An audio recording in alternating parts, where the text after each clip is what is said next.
যে সকল সাধু গুরু বৈষ্ণব আছেন আমার গৌর হরির কৃপাধন্যা পরম বৈষ্ণব মণ্ডলীগণ, আজকে আপনাদের সকলার আস্তে কথা নয়, রাতুল রাঙা চরণে রইল এই কীর্তন জগতের অতি কনিষ্ঠা কীর্তনিয়া, কৃষ্ণ প্রেমহীনা, কৃষ্ণ ভক্তিহীনা, কৃষ্ণ মাধুর্যহীনা কীর্তনিয়া সুভদ্রা দাস মণ্ডল ও আমার এই ক্ষুদ্র সম্প্রদায়ের তরফ থেকে আপনাদের সকলার শ্রী রাতুল রাঙা চরণে রইল আমার ভুল লুণ্ঠিত দণ্ডবৎ প্রণাম। আর প্রণাম জানাই আমার শ্রী গুরুদেবের চরণে, প্রণাম জানাই আমার পিতা মাতার চরণে, পশু পক্ষী খেচর খেচরি বৃক্ষ তরুলতা সবার কাছে জানাই আমার প্রণাম। জানি না আজকে কি গাইব, কি বলবো, কি শোনাবো। নদিয়া নবদ্বীপের পূর্বাকাশে উদিত হয়েছিলেন দুটি সূর্য আর চন্দ্রের। নদিয়া নবদ্বীপের পূর্ব আকাশে উদিত হয়েছিলেন সূর্য চন্দ্রের মতো দুটি মানুষের, যাদের এই অজ্ঞানতার অন্ধকার সমস্ত কিছুকে দূর সরিয়ে দেবার জন্য যারা এসেছিলেন নদিয়া নবদ্বীপের ভাগ্যাকাশে শ্রী চৈতন্য মহাপ্রভু আর আমার নিতাই চাঁদ। সেই মহাপ্রভু আর আমার নিতাই চাঁদের চরণে রইল আমার সহস্র কোটি কোটি দণ্ডবৎ প্রণাম। সংকীর্তনের পিতা শ্রীকৃষ্ণ চৈতন্য, এই সংকীর্তন যজ্ঞে তারে যে বা ভজে সেই হয় ধন্য। সেই চৈতন্য দেবের চরণে রইল আমার সহস্র কোটি কোটি দণ্ডবৎ প্রণাম। যে মহাপ্রভুর জন্য, যে মহাপ্রভুর কৃপায় আজ আমাদের এই হরিবাসরে আসা সম্ভব হয়েছে, হরিবাসরে এসে বসা সম্ভব হয়েছে, কীর্তন শোনবার সৌভাগ্য আজকে আমরা অর্জন করতে পেরেছি সেই মহাপ্রভুর জন্য। সেই প্রভুর চরণে রইল আমার সহস্র কোটি কোটি দণ্ডবৎ প্রণাম। যিনি 24 বছর বয়সে গৃহত্যাগী হয়ে 48 বছর তিনি ছিলেন, 24 বছর তিনি সংসার জীবনে কাটিয়েছেন, আর 24টা বছর তিনি সন্ন্যাস ধর্ম গ্রহণ করে জগৎ জীবের কিসে মঙ্গল হবে তার জন্য তিনি বেরিয়ে পড়েছিলেন। জগতের দ্বারে দ্বারে জীবের দ্বারে দ্বারে গিয়ে জীবের হাতে ধরলো, জীবের পায়ে পড়লো, তাতেও যখন হলো না ওই কাকর বাড়ি ধুলানো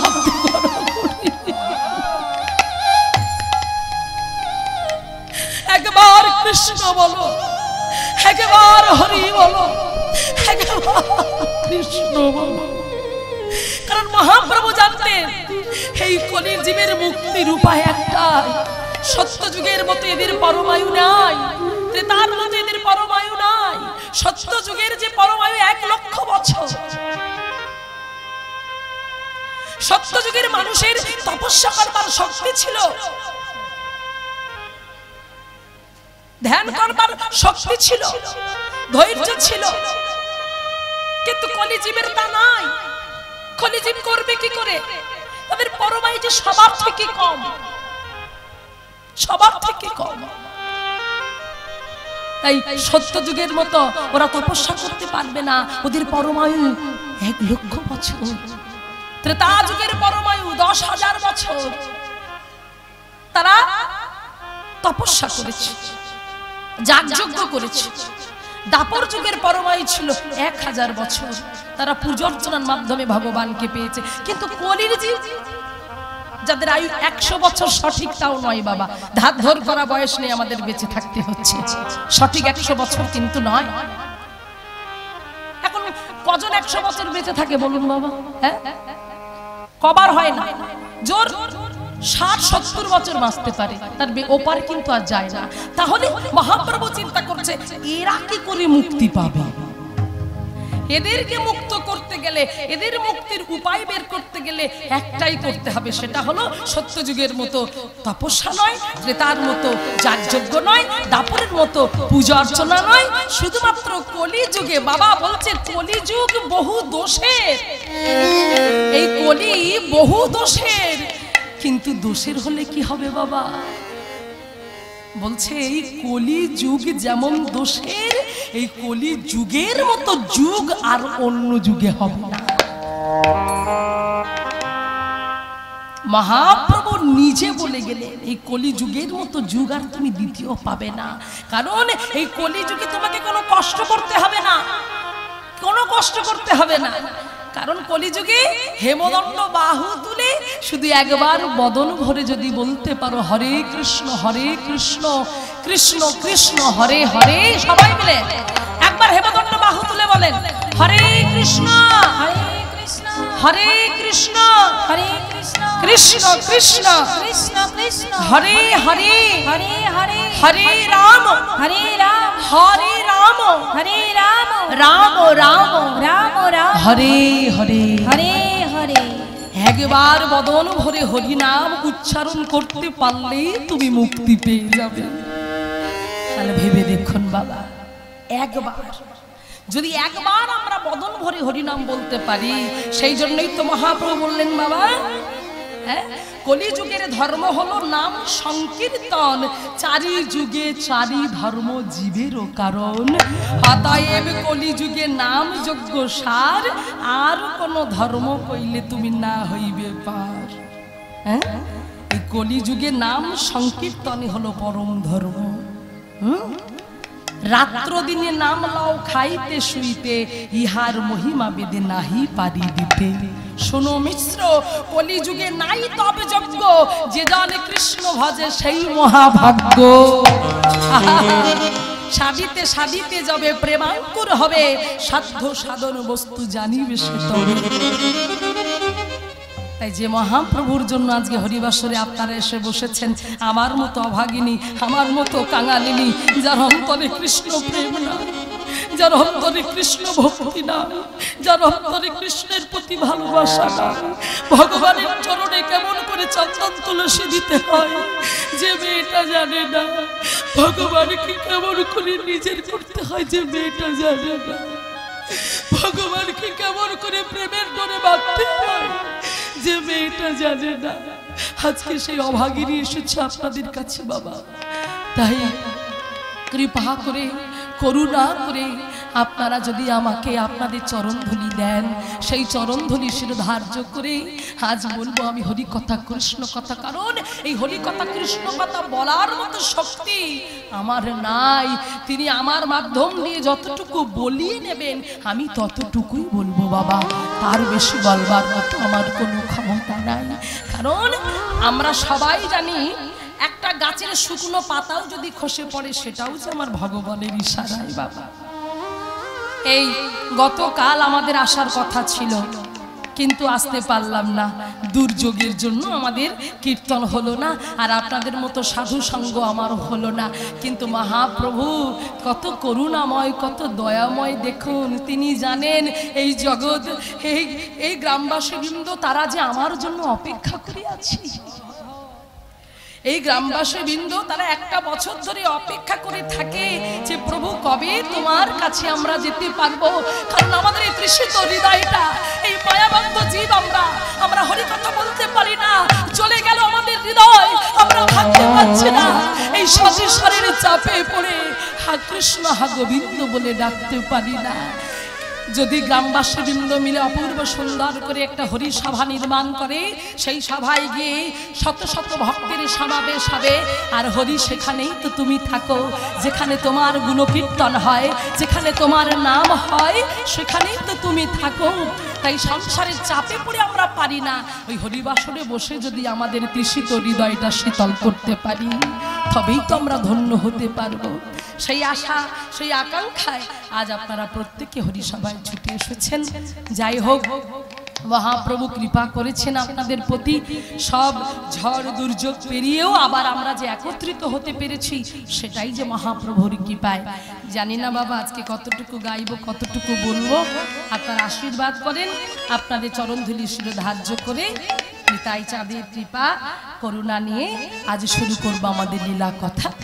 যেহেতু এখানে জন্মাষ্টমী উপলক্ষে এই অনুষ্ঠান চলছে, ভাগবতীয় সভা চলছে, কিছুক্ষণ আগে ভাগবত কথা হয়ে গেল, পরিবেশটা তৈরি হয়ে গেল, এটা খুব দরকার। কীর্তনের আগে ভাগবত আসর হওয়াটা খুবই প্রয়োজন বাবা। জয় রাধে। তো আজ সেই জন্যই আমরা কৃষ্ণলীলা গাইব, ভগবানের লীলা কথা আজকে আমরা শ্রবণ করব। আজকে যে লীলা আমি পরিবেশন করব সেই লীলাটি হলো একেবারে ভগবানের বাল্য লীলার মধ্যে একটি লীলা, যে লীলাটির নাম হলো ফলক্রয় লীলা। ফলক্রয়, ভগবান ফল নিয়েছিলেন, ফল কিনেছিলেন। কি আশ্চর্য ঘটনা দেখুন, যিনি চতুর্বর্গ ফলদাতা, ধর্ম অর্থ কাম মোক্ষ এই চতুর্বর্গ ফল প্রদান করেন, আজকে সেই ভগবান কিনা নিজে অনাদির আদি গোবিন্দ সরৈশ্বর্যপূর্ণ ভগবান, যিনি সৃষ্টি স্থিতি লয় প্রলয়কারীর মালিক, সেই ভগবান কিনা নিজে ভগবান হয়ে কি মজার বিষয় দেখুন, এক ফলওয়ালির কাছ থেকে, এক চণ্ডালিনীর কাছ থেকে তিনি ফল কিনেছিলেন। আজকে শুনবো সেই লীলা কথা। তবে সেই লীলাটি যাবার আগে তারই গৌরচন্দ্রিকা আজ আমরা শ্রবণ করব। হ্যাঁ, দেখব যে নদিয়ার নবদ্বীপে কেমন করে মহাপ্রভু সেখানেও তিনি ফল চেয়েছিলেন, আর ফল চাইবার পর কেমন করে তার ব্রজভাব বিভাবিত হয়েছিল শুনব। তবে বাবা একটা কথা বলে যাই, কথাটি হলো এই, কারণ কীর্তনটা বাবা অত সময় মাপ বুঝে তো করা যায় না। তবে একটা কথা বাবা, আমাকে দাদা ভাই বলেছে যে গৌরচন্দ্রিকাটা ছোট করতে। কীর্তন এমন একটা রস, কোথায় ছোট করতে হবে কোথায় বড় করতে হবে সেই বোধটা এখনো পর্যন্ত আমার হয়নি। কারণ ভগবানের লীলা কথা সারা দিন সারা রাত কেটে গেলেও শেষ হবে না।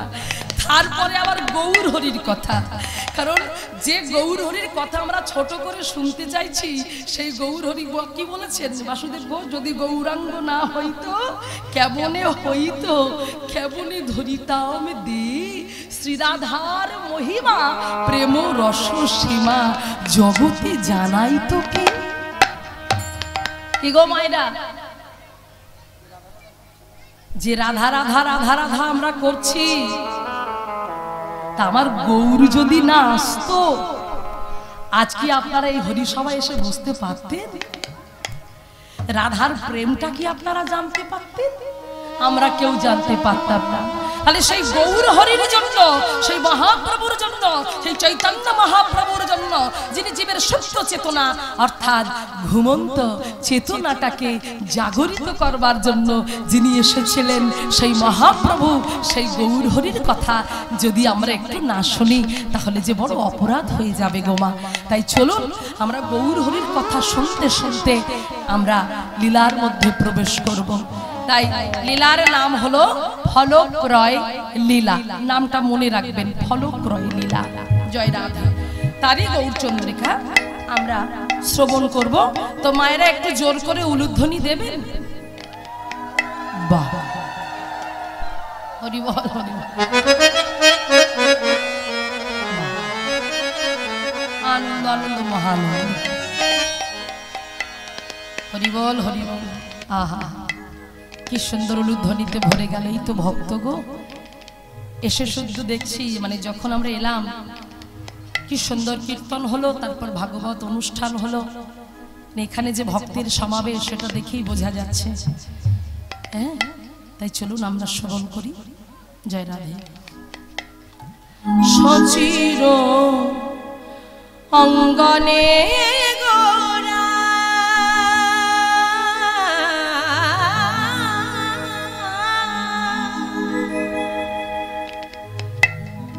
আনন্দে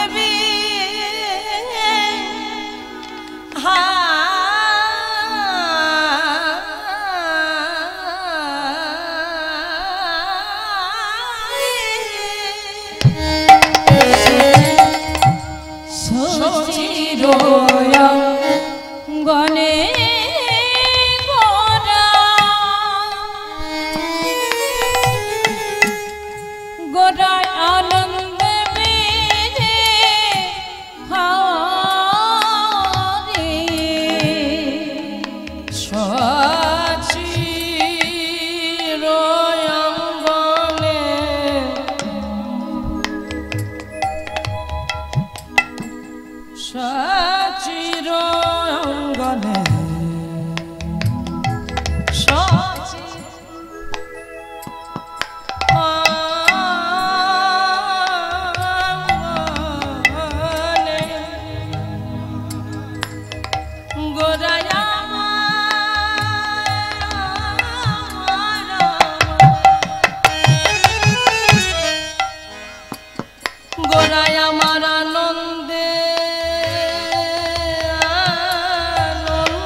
শচির আঙ্গিনা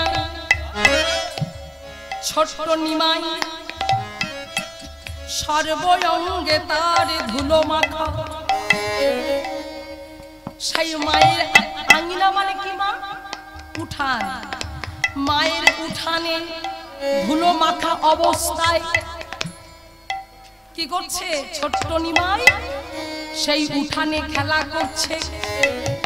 মা তাকে বাইরে যেতে বারণ করেছে। তাই তো নিমাই চাঁদ মায়ের আঙিনায় খেলা করছে সর্বাঙ্গকে ধুলো মেখে। শচির আঙ্গিনা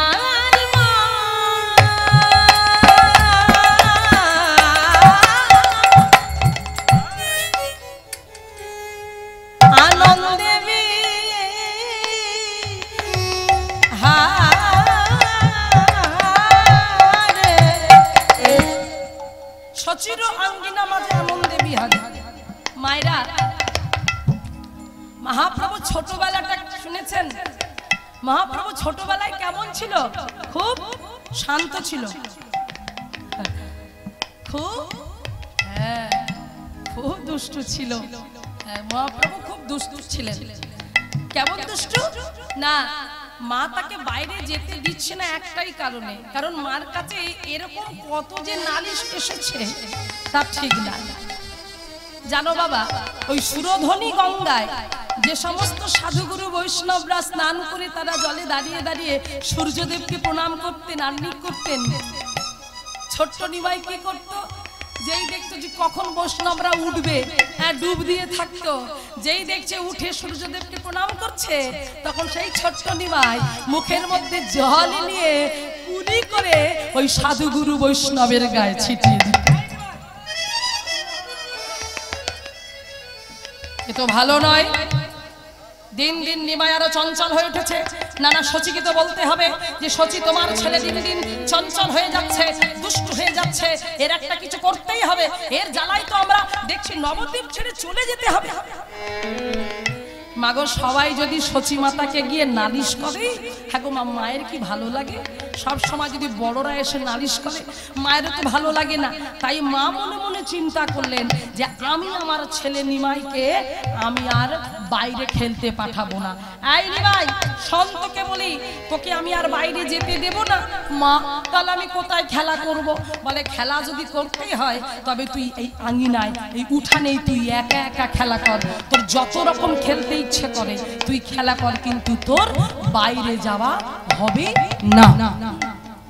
এইবারে যেই বলেছে মা বাইরে যাওয়া হবে না, তাই কি করলো? বাইরে যাচ্ছে না, ওই খেলা করছে কোথায়? সর্ব অঙ্গতে ধুলো মাখছে। জগৎজীবকে শিক্ষা দিয়ে গেল, তোমরাও ধুলা মাখো। যতক্ষণ না ধুলা মাখবে ততক্ষণ পর্যন্ত অহংকারের মঞ্চ থেকে নামতে পারবে না। বাবা, ধুলা নয়, ধুলি নয়, গোপীর পদদেবে এই ধুলা মাখিয়াছে আমার নন্দের বেটা কানু। সেই ধুলা যেখানে বৈষ্ণবের চরণ ধুলি আছে, সেই ধুলা মাখতে বলছি যে তোমরাও ধুলা মাখো। আজকালকার দিনের ছেলে মেয়েরা আমরা ধুলা নিই না। বাবা মার চরণে হাত দিয়ে সেই ধুলাটা নিয়ে যে মাথায় নিতে হবে, আজকালকার দিনের ছেলে মেয়েরা সেই শিক্ষা দীক্ষা থেকে অনেক দূরে চলে যাচ্ছে। বাবা, কি গো বাবা, আর হচ্ছে? কোন ছেলে মেয়ে বাবা মার পায়ে হাত দিয়ে, শুধু বাবা মা কেন, গুরুজনের পায়ে হাত দিয়ে প্রণাম করছেন দেখছেন? তাদের শেখানো হচ্ছে না। তাদের কি শিক্ষা দেওয়া হচ্ছে? এখন থেকেই জানানো হচ্ছে, টাটা বাই বাই বলানো শেখানো হচ্ছে। বাবাকে কেউ বাবা বলে না, বলে বাপি, ড্যাডি। মাকে বলে মাম্মি, মামনি। মাকে কেউ মা বলে না। আর সেই ছেলে পায়ে হাত দিয়ে কি করে প্রণাম করবে? মায়েরা, ওগো গুরুজনেরা বলে যাচ্ছে, মহাজনেরা বলে যাচ্ছে, আগে নিচু হও, নিজে নত হতে শেখো, তুমি যেদিন নত হবে একদিন জানবে তুমি অনেক উঁচুতে উঠতে পারবে, অনেক বড় হবে। আগে তো নত হও বাবা। বাবা যারা একটু জেনেছে দেখবেন কোন ভালো মানুষকে দেখতে পেলে, কোন সাধুগুরু বৈষ্ণবকে দেখতে পেলে এইভাবে করবে প্রণাম। আবার ওর থেকে যারা আরেকটু জেনেছে জানবেন তারা একটু হবে। আবার ওর থেকে যারা আরেকটু বেশি জেনে ফেলেছে, যারা সাধু সঙ্গ করেছে, যারা মঠ মন্দিরে গিয়েছে, নিত্য নিত্য মঠ মন্দিরে যাদের আনাগোনা আছে, যারা বৈষ্ণবের সঙ্গ করে, যারা ভক্ত সঙ্গ করে, ওই সঙ্গ করতে করতে তাদের সঙ্গে যখন কোনো সাধুগুরু বৈষ্ণবের দেখা হবে তখন বলতে হবে না ষষ্ঠাঙ্গে এই যে দণ্ডবত প্রণাম, মাটিতে শুয়ে পড়ে দণ্ডবত প্রণাম করবে বাবা। তো এই ভাবটা যেদিন আসবে, কিন্তু আমরা পারি না কেন? ওই যে কবিগুরুও বলে গেলেন, কবিগুরু রবীন্দ্রনাথ ঠাকুর তিনিও কি বললেন? তিনিও জগৎকে শিখিয়ে দিয়ে গেল, জগৎকে শিক্ষা দিয়ে গেল। কি দিল? আবার মাথা নত করে দাও হে তোমার চরণ ধুলার তলে, সকল অহংকারে হে আমার ডুবাও চোখের জলে, আমার মাথা নত করে দাও হে তোমার চরণ ধুলার তলে, সকলে অহং। কি কথাটা বললো দেখুন, বলছে যতক্ষণ তোমার মধ্যে অহংকার থাকবে, আমিত্বের প্রকাশ থাকবে, ততক্ষণ পর্যন্ত তুমি মাথা নত করতে পারবে না। এই অহংকারটা যখন তোমার চলে যাবে তখন দেখবে তুমি ছোটকে বড়কে, যে ছোট হবে তাকে ভালোবাসা দেবে, আর যে বড় হবে তাকে গুণগত মান দিয়ে তাকে প্রণাম করবে। হ্যাঁ, এই যে বাবা আস্তে কথা না, এই যে আমি আজকে অহংকারের কথা বলছি, সবাইকে আমি বলে যাব, এখানে যদিও আমার থেকে অনেক জ্ঞানী গুণী বৈষ্ণব বসে আছে বাবা, আমি তো অনেক অনেক অনেক নবীন, আমি আপনাদের থেকে অনেক ছোট, আমার জন্মের অনেক আগে থেকে বসে বসে আপনারা ভাগবত শুনছেন, কীর্তন শুনছেন বাবা। তাই আমার অনেক ভুল ত্রুটি হয়ে যেতে পারে, নিজ গুণে সন্তান মনে করে ক্ষমা করে দেবেন। হরি বল, জয় রাধে। এই যে আমি বলছি অহংকারের কথা, জীবনে কখনো কোনোদিন অহংকার করবেন না, মনের মধ্যে কখনো অহংকারের বোধটা আনবেন না।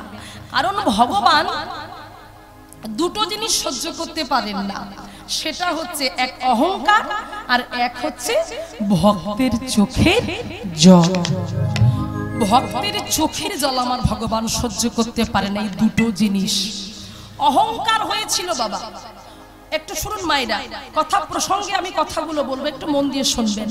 অহংকার হয়েছিল জানেন, নবদ্বীপের ব্রাহ্মণ সমাজের অহংকার এসেছিল। কেমন অহংকার এসেছিল? কারণ মহাপ্রভু হরিদাসকে কোল দিয়েছিল বলে, হ্যাঁ, যে যবনের পুত্র মুসলমানের ছেলে, তাকে কিনা আমাদের নিমাই পণ্ডিত দিয়েছে কোল, ওর জাত চলে গেছে, ওর জাত মরেছে, তাই ওর সঙ্গে আমরা কেউ চলবো না। মহাপ্রভু চিন্তা করলেন, এই রে বৈষ্ণব হয়ে এই জাতের ফারাক, না না, এটা তো হতে দেওয়া যায় না, এটা তো হতে দেওয়া যায় না। তাই ব্রাহ্মণ মণ্ডলীদের ডাকলেন বাবা, ব্রাহ্মণ মণ্ডলীদের ডেকে বললেন, ও হে ব্রাহ্মণ মণ্ডলীগণ, কি হয়েছে আপনাদের?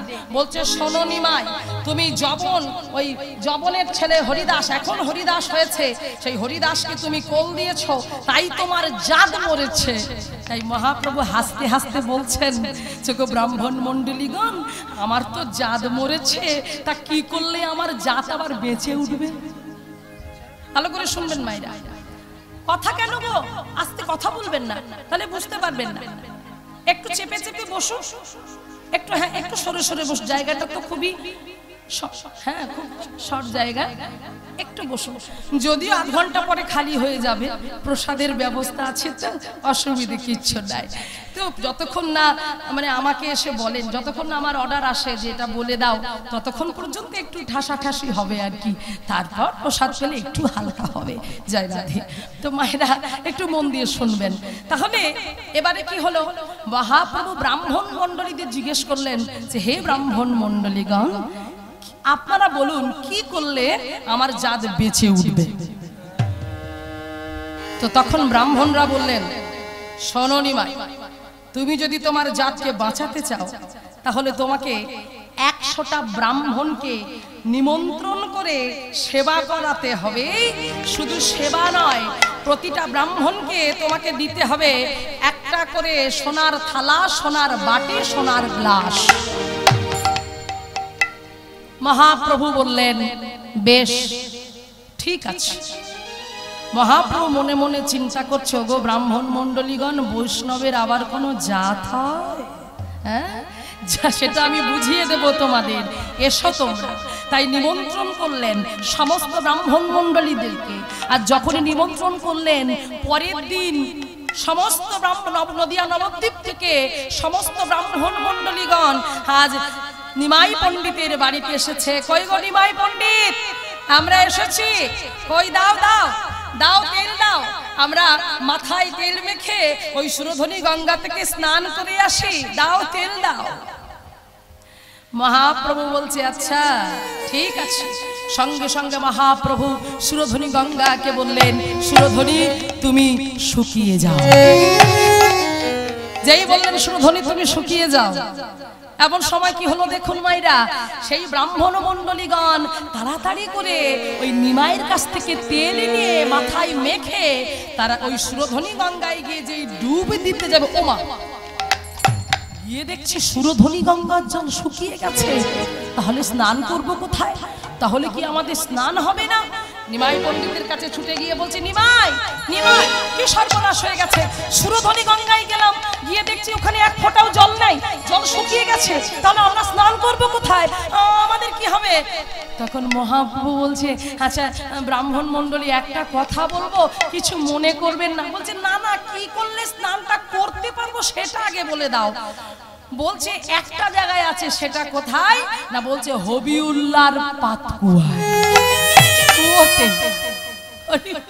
বলো ও তো আরো জাত মারা কল। হ্যাঁ, হবিউল্লাহর কুয়াতে আছে, ওই জলে স্নান করতে হবে। বলে সর্বনাশ, একে জাত মরেছে বলে বাঁচানোর জন্য এসেছে, আবার সেই হবিউল্লাহর কুয়াতে গিয়ে স্নান করতে বলছে। তা তখন সবাই ছিল, তর্কবাগিস ন্যায়রত্ন ছিল, বলে ন্যায়রত্ন কি করা যায়, এখন ওই হবিউল্লাহর কুয়ায় যেতে হবে, না গেলে তো উপায় নাই, তাহলে কি করলে স্নানটা করবো সেটা আগে বলো। সবাই মিলে সিদ্ধান্ত করলো। মহাপ্রভু শুধু মুচকি মুচকি হাসছে, দেখি ওরা কি করে। বলছে এক কাজ করা যায়, ঘটিতে দড়ি বেঁধে দাও, ঘটির মুখেতে দড়ি বাঁধা হবে, সেই দড়িটা বেঁধে কুয়ো সোজা করে এইভাবে জলে ডোবাতে হবে, যেন ঘটিটা ঠেকে না যায়, তাহলে জাত মরে যাবে। ওইখান থেকে পুরো সোজা করে ওই জলে ফেলতে হবে, আর জলে ফেলে দেখবে যেন কোথাও না ঠেকে যায়, একেবারে লক্ষ্য রাখতে হবে। ওখান থেকে জলে তুলবে আর স্নান করবে। বলে এটা ঠিক বলেছে। এই বলে করলো কি মায়েরা, তাহলে দেখুন কি হচ্ছে, মহাপ্রভু কেমন লীলা করছে গো, হরিবল হরিবল। সেই হবিউল্লাহর কুয়া থেকে ওই ঘটিতে করে জল নিয়ে স্নান হলো। এবার বাবা স্নান যখন হয়ে গেল, এইবার গিয়ে বলছে, নিমাই চলে এসেছি, এইবার দাও আমাদের সেবার ব্যবস্থা করে দাও।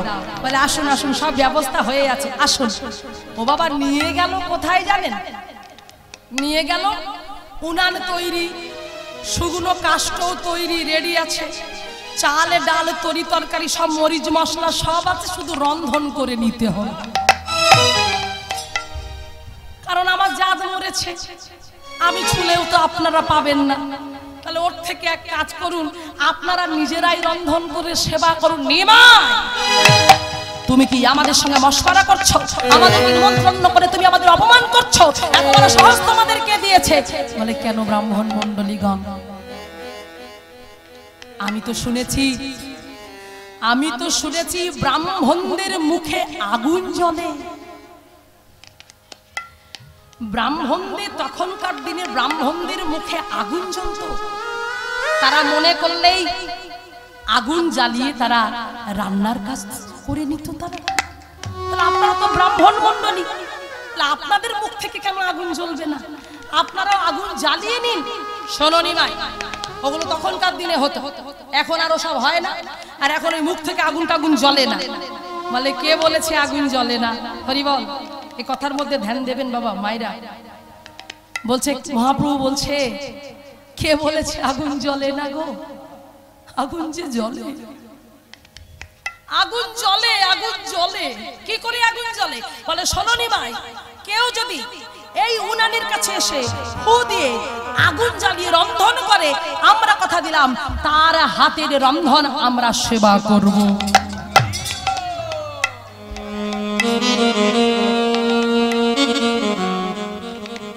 যেই বললেন, সঙ্গে সঙ্গে পাশে দাঁড়িয়েছিলেন হরিদাস ঠাকুর। মুসলমানের ছেলে হরিদাস,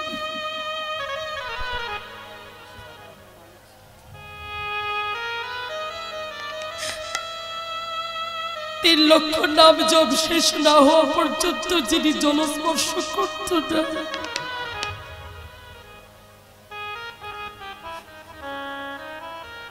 নয়ন জলে বক্ষ ভাসিয়ে তিনি রাত দিন করে ব্যক্ত কৃষ্ণ কৃষ্ণ।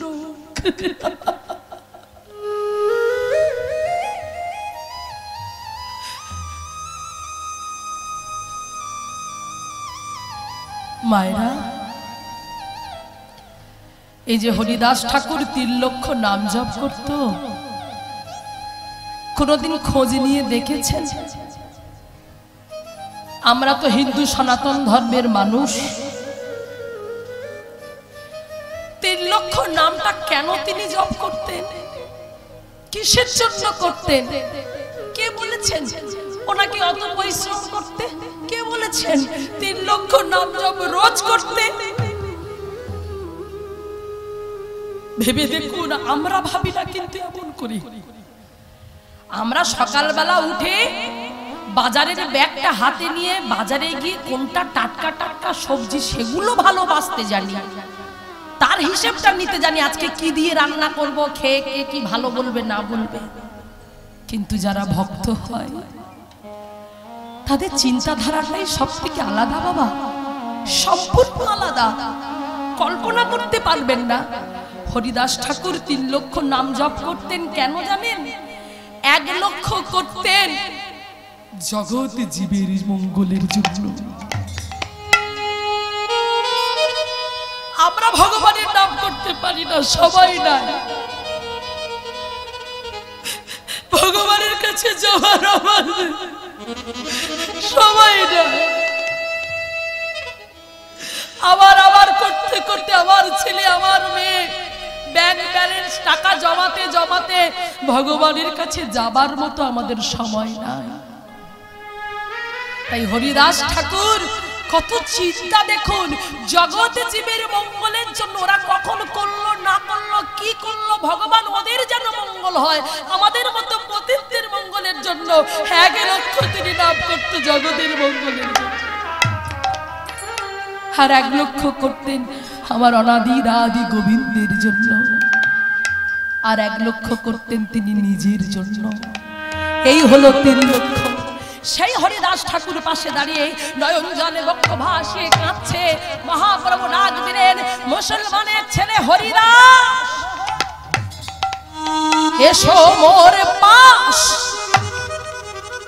যারা তোমাকে করে অবিশ্বাস এদের তুমি বুঝিয়ে দাও, ব্রাহ্মণের মুখে আগুন না জ্বললেও একটা শুদ্ধ বৈষ্ণবের মুখে আগুনই জ্বলে।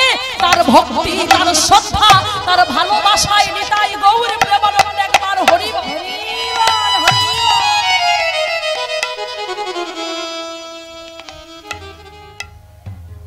যাই হোক, সেই কারণেই আজকে সেই হরিদাস ঠাকুর এলেন।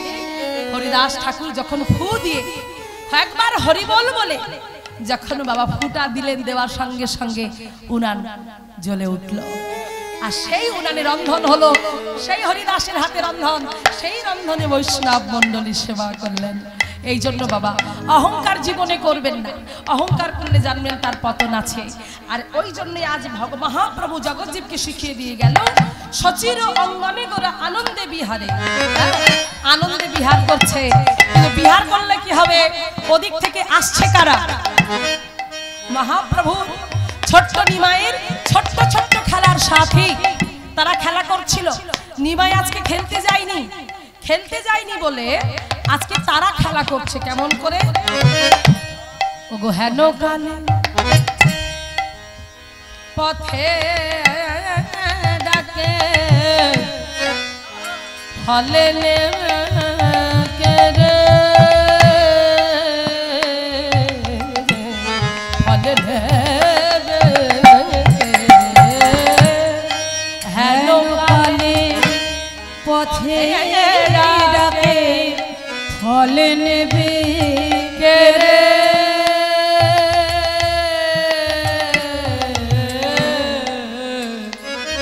ফলে নেবে। শুনতে পেয়ে গেল মহাপ্রভু ছোট্ট নিমা, হেন কালে পথে ডাকে ফল নেবে কে রে। আর যেই ফল বলার কণ্ঠস্বর শুনতে পেল, আনন্দ ধরে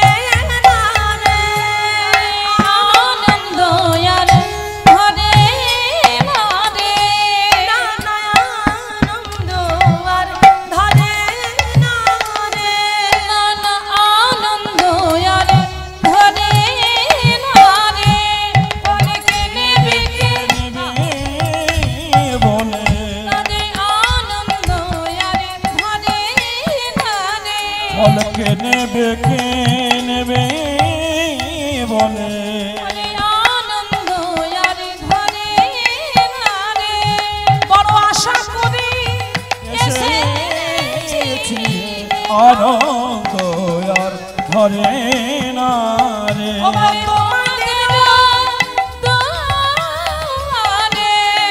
আনন্দ আর ধরে না রে,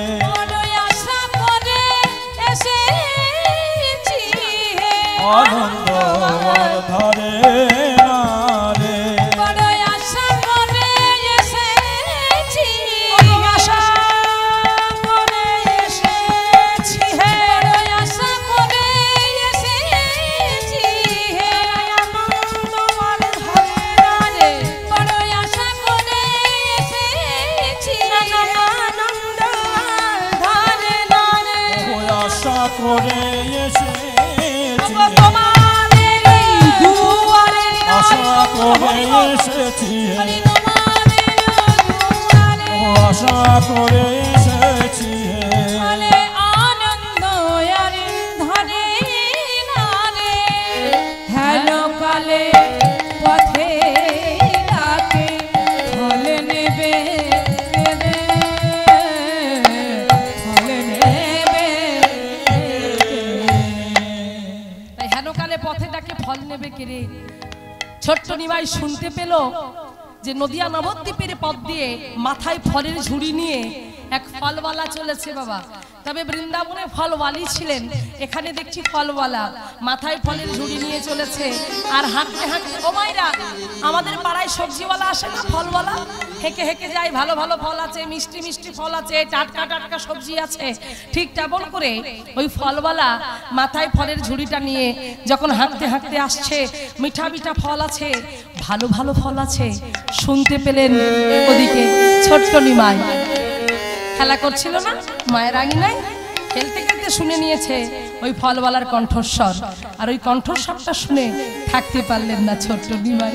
আর যখন পারলো না, মনটা তার আকুলি বিকুলি করছে যে কখন আমি একবার বাইরে যাব, কিন্তু মা তো তাকে যেতে বারণ করে দিয়েছে, তাই মাতৃ আজ্ঞা পালন করতে হবে। কিন্তু ওদিকে যে ভক্ত ডাকছে সেখানেও আমাকে যেতে হবে, আমি যাব কি করে? আর ওদিকেই খেলা করছিল সমস্ত ছোট্ট ছোট্ট ছোট্ট ছোট্ট বালকেরা, যারা ছিল নিমাইয়ের বন্ধু সখাগণ, তারা খেলা করছিল। আর ওই খেলা করতে করতে তারা দেখতে পেল যে ফলওয়ালা যাচ্ছে মাথায় ফলের ঝুড়ি, তাই কি করলো, হরিবল হরিবল, সমস্ত ছোট্ট বালক মিলে তারাও ছুটতে ছুটতে যাচ্ছে, তারা ওই ফলওয়ালার কাছ থেকে ফল কিনে খাবে। কেমন করে যাচ্ছে, নদিয়া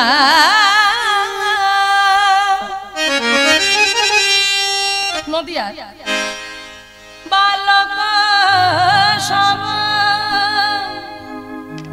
ফল কিনে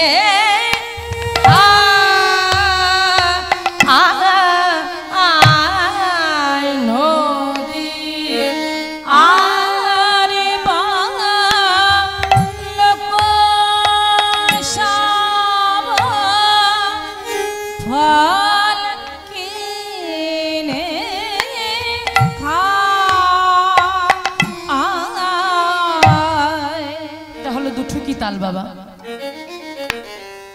এই তাল হলো এক একটি কীর্তনের অঙ্গ। এখন তো আর তাল টাল কেউ গায় না, এগুলো বৈষ্ণব পদকর্তারা সৃষ্টি করে গিয়েছেন। এখন এই তাল আর কেউ গায় না, এখন যতটা পারে শর্ট করে চলে যায়, হরিবল হরিবল। এখন যেখানেই যাবে বাবা গাড়ি থেকে নামলেই হয়, বলবে দিদি 10টা ভজন করতে হবে, কিছু হোক বা না হোক, নাচের ভজন করতে হবে। মায়েরা,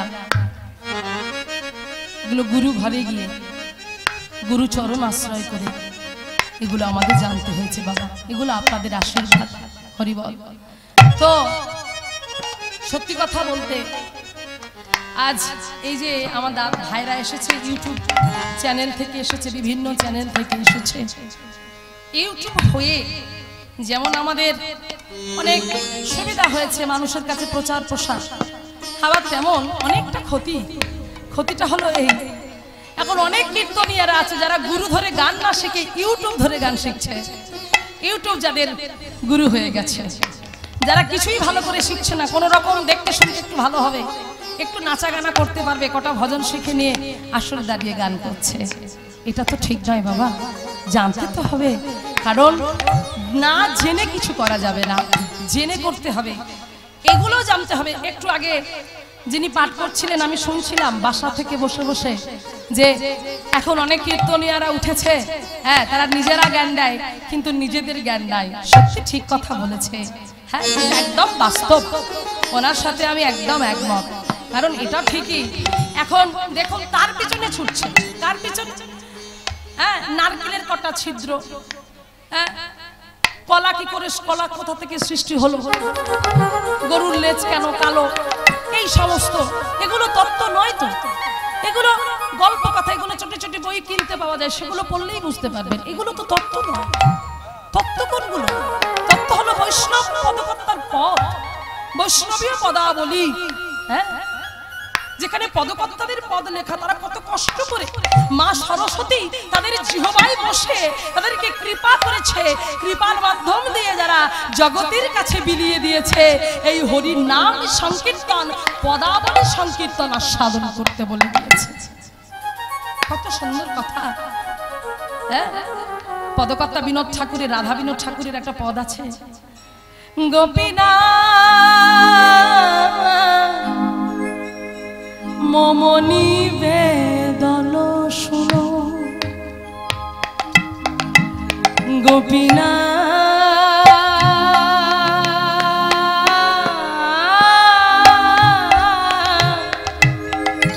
মম নিবেদন শুনো, বিষয় দুর্জন সদা কিছু নাহি মোর গুণ, গোপীনা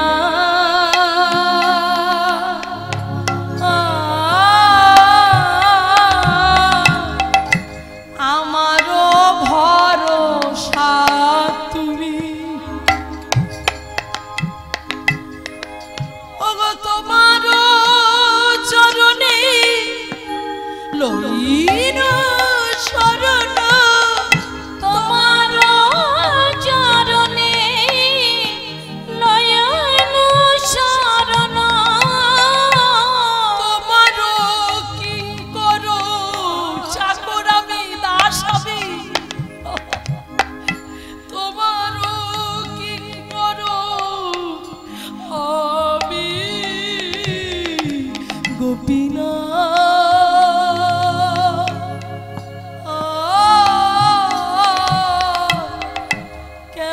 ঋণী শোধিবে মরি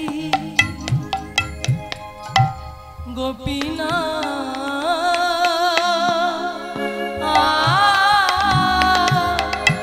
সকলি তোমারি নাহি মম বলো জ্ঞান শরীর বলো নাহি কোন বলো জ্ঞান শরীর বলো শোধিন নয় হে কায়া শোধিন না গোপীনা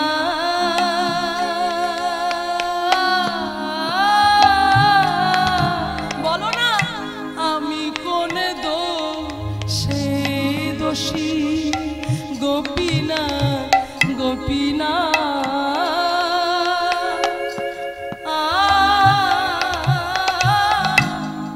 আমি কোন দোষে দোষী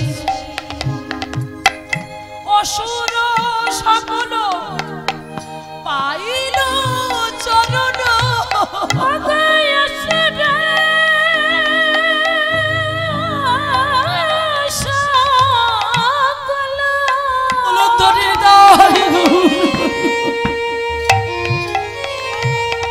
তারা পাইল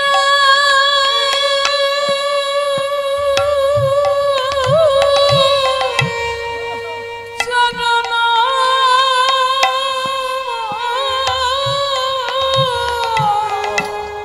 অসুর সকল কারা পাইনি সবাই তো চরণ পেয়েছে যারা অসুর তারাও চরণ পেল যারা দুষ্ট ছিল জাগায় মাথায় যাদের অত্যাচারে নদী নবদ্বীপের মানুষ ভয় কাঁদত যে জায়গায় জাগায় বাদায় দুই ভাই নেশাগ্রস্ত করে নিতাইয়ের মস্তক আঘাত করে রক্তাক্ত করে দিল তাকে তুমি উদ্ধার করলে চপল গোপাল যে শিবাসের আগে নাই ছাদ মন্ডু হ্যাঁ ওই রক্ত আর ওই জবা ফুলে নিয়ে ঝুলিয়ে দিয়ে এসেছিল তাকে তুমি উদ্ধার করলে কাকে তুমি করনি পুতনাকে তুমি উদ্ধার করেছো কংসকে তুমি উদ্ধার করেছো শিশুপালকে তুমি উদ্ধার করেছো কাকে তুমি করনি তাহলে কেন আমি পাচ্ছি না অসুর সকল তারা পাইল চরণ অসুর সকল তারা পাইল চরণ বিনোদ থাকিল বসি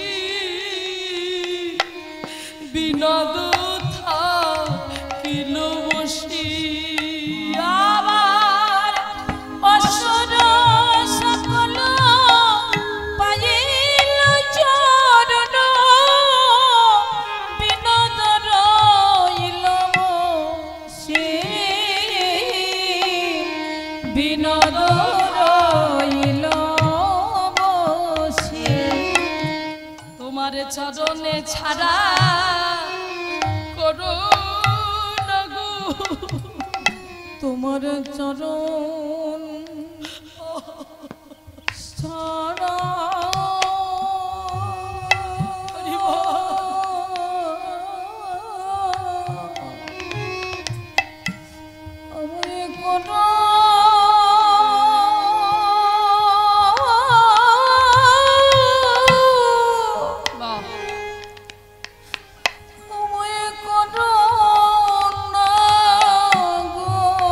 মায়েরা আপনারা বলুন কবে শিলালা চরণ আমরা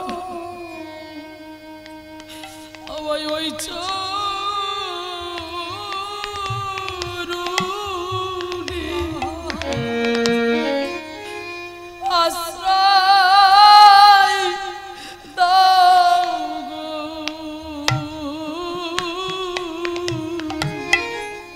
তোমার চরণ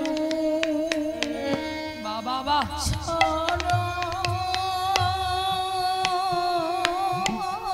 চরণ ছাড়া করো না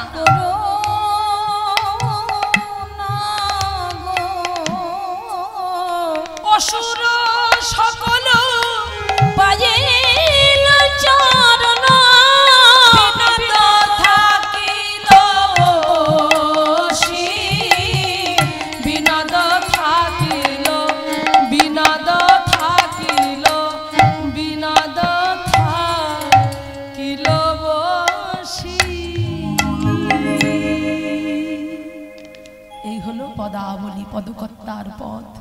তো আজকে দেখুন সেই জন্য ওই নদিয়ার বালকগণ তারা আজকে কি করলো, নদিয়ার বালকগণ তারা ছুটিয়া চলিল সেই দোকানের কাছে। হ্যাঁ, নদী আর বালক সাব ফল কিনে খায়। নদী আর বালক সাব ফল কিনে খায়। মায়েরা লক্ষ্য করুন, নদিয়ার বালক সব ফল কিনে খাচ্ছে সেই ফলওয়ালার কাছ থেকে। আর এদিকে কি হলো, নিমাই শুনতে পেল, ছোট্ট নিমাই শুনতে পেয়ে মাকে না জানিয়ে আজ চুপি চুপি চোরের মতো আজ মায়ের আঙিনা ত্যাগ করলো। ত্যাগ করে ছুটতে ছুটতে যাচ্ছে। এই পদকর্তা পদ রচনা করছে। কি করে পদ রচনা করছে গো, কত ভাব দিয়ে। বাবা বাবা, তাহা দেখি নিমাই ছুটে যায়, প্রাণ নিমাই আমার তাহা দেখে ছুটে যায়,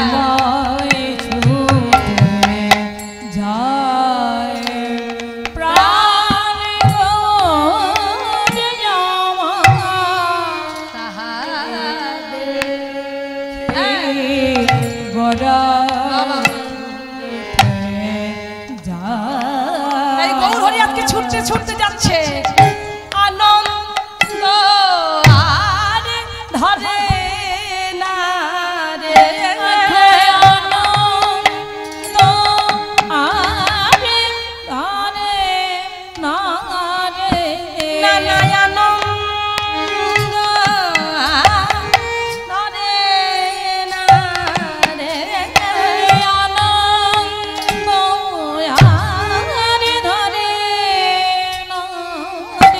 আজ ভক্ত সঙ্গ করিবে বলে, আনন্দ আর ছুটতে ছুটতে যাচ্ছে। আজ ভক্ত সঙ্গ করিবে বলে, আনন্দ আর ধরে না রে, আজ ভক্ত সঙ্গ করিবে বলে, আনন্দ আর ধরে না রে, আজ ভক্ত সঙ্গ করিবে বলে, তাদের আনন্দ ধরে না রে, তাই ছুটে ছুটে ছুটে চলে, তাদের আনন্দ ধরে না রে, ভক্ত সঙ্গ করিবে বলে, তাদের আনন্দ আর ধরে না রে, সঙ্গ করিবে বলে। আনন্দ উলুধ্বনি উলুধ্বনি দাই গৌর হরি বল। রে, ভক্ত সঙ্গ করিবে বলে, আনন্দ আর ধরে না রে, আজ ভক্ত সঙ্গ করিবে বলে, তাদের আনন্দ আর ধরে না রে, আজ ভক্ত সঙ্গ করিবে বলে, আনন্দ আর ধরে না রে, ভক্ত সঙ্গ করিবে বলে, আনন্দ আর ধরে না রে, তাদের আনন্দ আর ধরে না রে, আজ ভক্ত সঙ্গ করিবে বলে, আনন্দ আর ধরে না রে, ভক্ত সঙ্গ করিবে বলে, আনন্দ আর ধরে না রে, আজ ভক্ত সঙ্গ করিবে বলে, তাদের আনন্দ আর ধরে না রে, আজ ভক্ত সঙ্গ করিবে বলে, আনন্দ আর ধরে না রে, আনন্দ আর ধরে না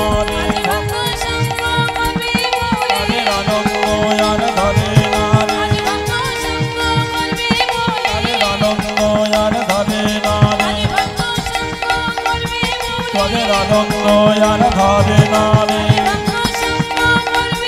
তাদের আনন্দ আর ধরে ভক্ত সঙ্গ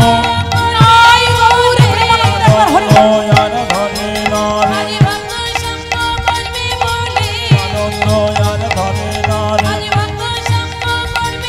তাদের আনন্দ আর ধরে না রে, আনন্দ আর ধরে না রে। দেখে গোরা ছুটে যায়।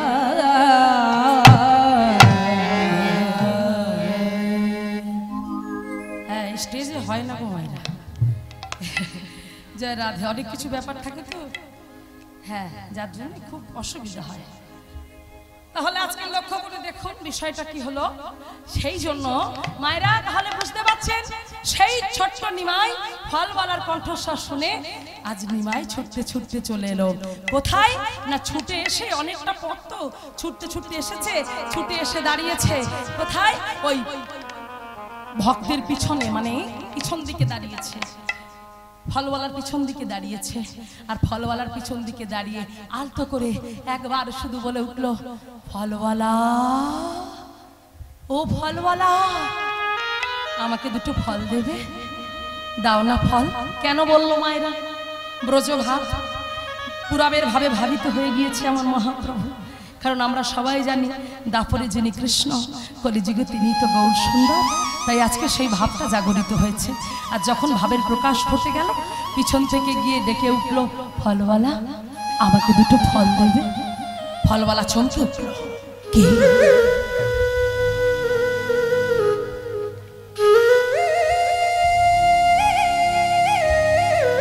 এত অপূর্ব কণ্ঠস্বর। অনেক বালক আসছে, তাদের কাছ থেকে আমি পয়সা নিচ্ছি, তাদেরকে আমি ফল দিচ্ছি, কিন্তু এত অপূর্ব সুন্দর, এত অপূর্ব কণ্ঠস্বর আমি তো আগে কখনো শুনি নাই, আমি তো আগে কখনো শুনি নাই। তাই নিজেকে ধরে রাখতে পারলো না, তার বদনটা দেখবে বলে পাগল হয়ে উঠলো, উন্মাদ হয়ে উঠলো। আর উন্মাদের মতো পাগলের মতো পিছন ফিরে তাকিয়ে দেখলো, আর যেই পিছন ফিরে তাকিয়ে দেখলো অবাক হয়ে গেল, কি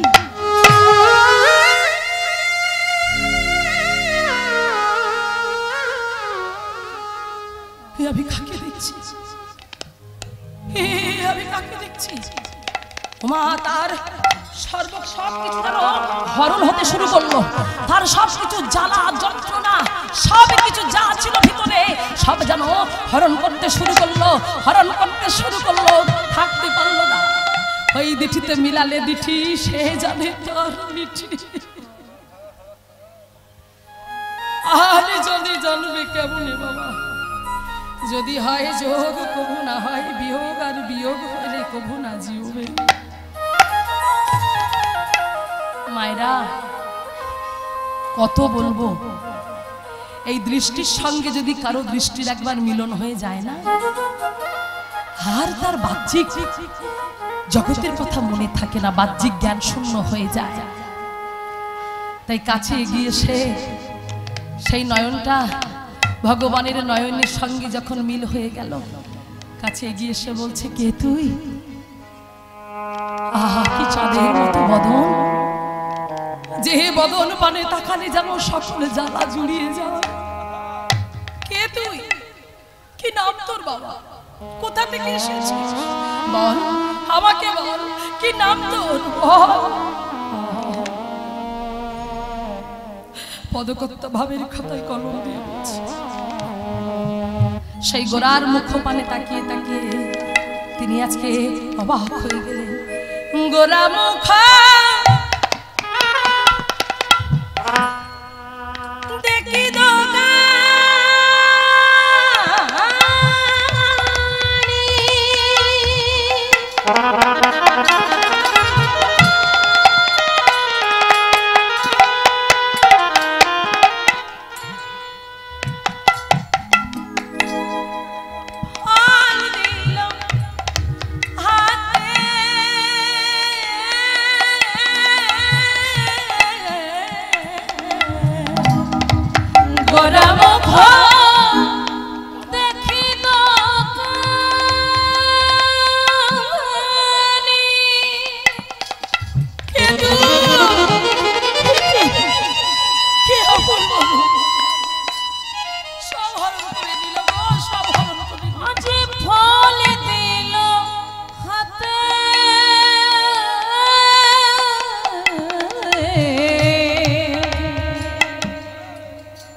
তারে তাহা দেখি নিমাই ফল লাগিল খাইতে। এই তো গোরা চাঁদে সেই গোরা চাঁদ,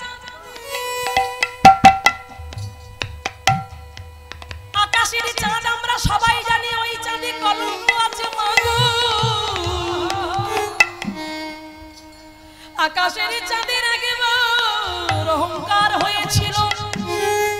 মায়েরা মন দিয়ে শ্রবণ করেন কি বলছে দেখুন। আকাশের চাঁদের মনে বড় অহংকার হলো। একবার অহংকার করে বলেছিল আমি তো আকাশের চাঁদ, আমার অনেক আলো আছে। তবে সবার মুখে শুনেছি নদিয়া নবদ্বীপেও নাকি একটা চাঁদের উদয় হয়েছে। যাকে সবাই বলে গোরা চাঁদ, গোরার সঙ্গে চাঁদ যুক্ত করেছে। আবার কেমন চাঁদ একবার তো আমাকে জানতে হবে। আমি ভাবি আমি চাঁদ, আমার অনেক আলো, এটা আবার কোন চাঁদ? অহংকার, চাঁদেরও অহংকার হলো।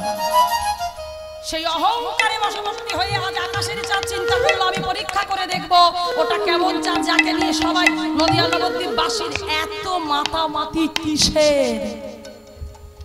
তাই তো আকাশের চাঁদ আকাশ থেকে নদিয়া নবদ্বীপের মাটিতে পড়ল। মাটিতে পড়ে আকাশের চাঁদে গৌরী চাঁদের সম্মুখে এসে দাঁড়ালো। সম্মুখে দাঁড়িয়ে বলছে এই যে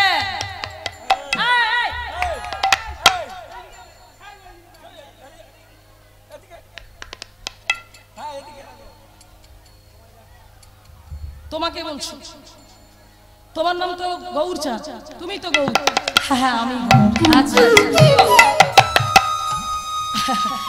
চাঁদ বলছে আমি নই, গৌর হরিকে ডাকছি। গৌর চাঁদকে ডাকছে। তো গৌর চাঁদ যখন সামনে এগিয়ে এসেছে, আকাশের চাঁদ আর গৌর চাঁদ দুজনে মুখোমুখি দাঁড়িয়েছে। ভাবগুলো দেখুন বাবা, গৌর চাঁদে আকাশের চাঁদে দুজন দুজনের মুখের দিকে তাকিয়েছে। আকাশের চাঁদ তো অহংকারী, তাই অহংকারী চাঁদ তার অহংকারে হয়ে আজ আকাশের চাঁদকে গোরা চাঁদকে বলছে যে তোমাকে সবাই বলে তুমি নাকি গৌর চাঁদ। তা হ্যাঁ গো, তুমি যদি গৌর চাঁদ হবে তা বলো তো দেখি আমার মতো তোমার আলো আছে তবে? হ্যাঁ এই শোনো শোনো, তোমায় বলি শোনো, আমার অনেক আলো। হ্যাঁ আমার অনেক আলো। আমার আলোতে জগৎ আলো হয়, আমার আলোতে অন্ধকার আলো হয়, আমার আলোতে রাস্তাঘাট আলো হয়, আমার আলোতে জঙ্গল আলো হয়, আমার আলোতে ঘরের ছাদ আলো হয়। বুঝলে, ঘরের ছাদ আলো হয়। শোনো, ঘরের ছাদ আলো হয়। সে যে গৌর চাঁদ গো মায়েরা, শুধু শুনলো। শোনবার পরে আকাশের চাঁদকে বলছে আচ্ছা আকাশের চাঁদ, তোমার আলোতে না হয় রাস্তাঘাট আলো হয়, তোমার আলোতে না হয় জঙ্গল আলো হয়, তোমার আলোতে না হয় ঘরের ছাদ আলো হয়, কিন্তু বলো তো আকাশের চাঁদ, তুমি ঘরের ছাদ আলো করতে পারো? বলো আকাশের চাঁদ, তুমি কি কারোর ঘরের ভিতরে ঢুকে আলো করতে পারো? কিন্তু আমি যে গৌর চাঁদ গো,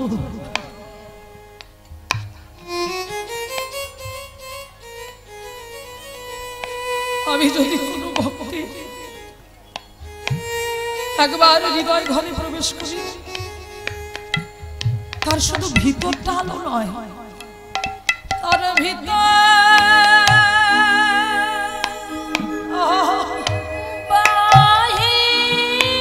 উলুধ্বনি নিতাই গৌরে প্রেমানন্দ একবার হরিব।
কোনোদিন ভগবানের কাছে চুক্তিবদ্ধ হবেন না, কোনোদিন হবে না।